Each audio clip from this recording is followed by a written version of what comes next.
दोस्तों, क्या आपने कभी ऐसा सुना है कि कोई इंसान उड़ते हवाई जहाज में बैठा हो और आसमान से ही गायब हो गया हो?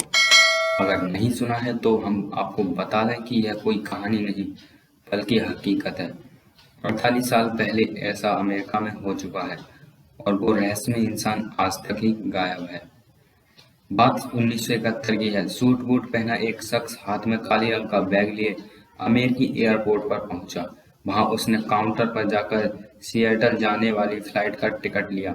वहां उसने अपना नाम डैन कूपर बताया, जो असल में उसका नाम था ही नहीं। उसे आज भी डीवी कूपर के नाम से ही जाना जाता है।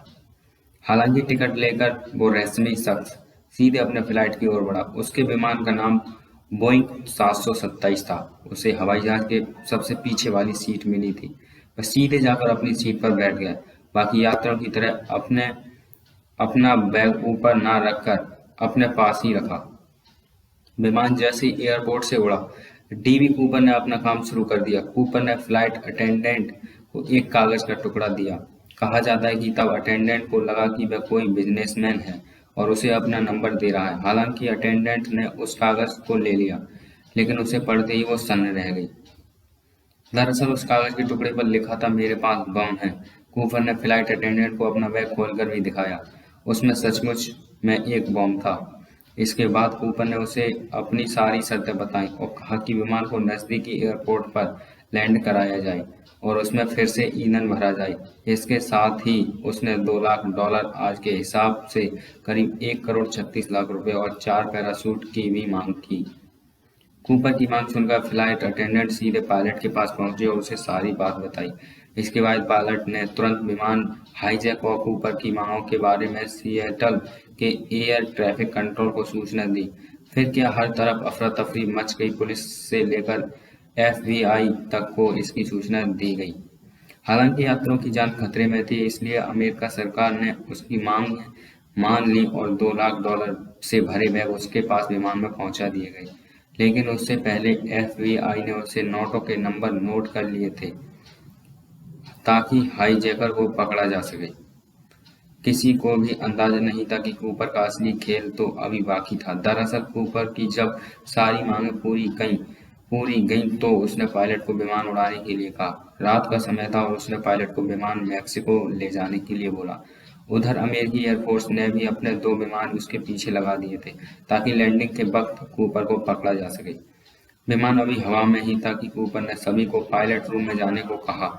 साथ ही उसने यह भी हिदायत दी कि दरवाजा अंदर से बंद रखा जाए। इसके थोड़ी ही देर के बाद पायलट को विमान में हवा के दबाव में फर्क महसूस हुआ। जब वो पायलट ने बाहर जाकर देखा तो विमान का दरवाजा खुला हुआ था। उसने तुरंत जाकर दरवाजा बंद किया और कूपर को पूरे विमान के अंदर ढूंढा, लेकिन उसका कुछ पता नहीं चला। वह हवा में ही विमान से नीचे कूद चुका था। विमान जब एयरपोर्ट पहुंचा तो उसे चारों तरफ से घेर लिया गया। सबको लगा कि अब तो कूपर पकड़ा जाएगा, लेकिन वह तो पहले ही भाग चुका था। हर कोई यह जानकर हैरान था कि आखिर कूपर ने ऐसा कब किया। यहाँ तक कि उस विमान के साथ साथ चल रहे अमेरिकी एयरफोर्स के विमानों के पायलटों को भी इसके बारे में कुछ पता नहीं चला। कूपर को हर जगह ढूंढा गया, लेकिन उसका आज तक पता नहीं चला। तस्वीर के नाम पर भी उसकी बस एक स्केच है। उसकी असली तस्वीर भी किसी के पास नहीं है और ना ही किसी को यह पता कि वह कौन था, कहाँ से आया था और क्यों ऐसा किया था। कूपर को हर जगह ढूंढा गया, लेकिन उसका आज तक कोई पता नहीं चला है। दोस्तों, ये पता नहीं कैसा इंसान था यार, जो कि विमान में बैठा था, सभी को धमकाकर अपनी मांग पूरी की, पैसे मंगाए और अमेरिकी सरकार ने उसके पीछे 2 विमान भी लगा दिए ताकि वो कहीं जा ना सके। लेकिन यार पता नहीं कैसे उन्हें चकमा देकर वो उड़ते हुए विमान से कूद गए। तो दोस्तों, हमें कमेंट करके बताएं, क्या ये सच हो सकता है? कोई बंदा उड़ते हुए विमान से छलांग लगा सकता है? अगर ऐसे इम्पॉसिबल है तो कर सकता है भाई। यार कैसे कैसे इंसान पड़े हैं भाई। मैं अपने बारे में कहूँ तो यार मैं तो कभी ऐसा नहीं कर पाऊंगा। आप कर सकते हैं, कमेंट करके यार जरूर बताएं।